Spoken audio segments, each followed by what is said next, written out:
Balik ako may rapper daw sa TikTok na naghahamon ng laban. Walang personalan to pero ano ba talaga gusto mong patunayan? Ano nga ba nakain mo para maisip mo bigla na ako ay labanan? Imposible akong talunin lalo na pag rap battle na ang usapan. Pinakamalakas mangku dito sa Pinas.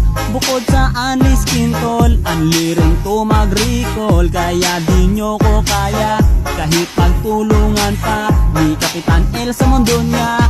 Kayo'y mapapaluhod sa harapan ng tunay na rapper na hinamon mo ng battle sa paligsahan ng rap. Pagkatalo mo'y masaklap, ngayon matutong pumilala, di may kukumpara. Sarap mong parang misa, ganto mag-rap ang Pinoy. Oy, oy, oy, oy,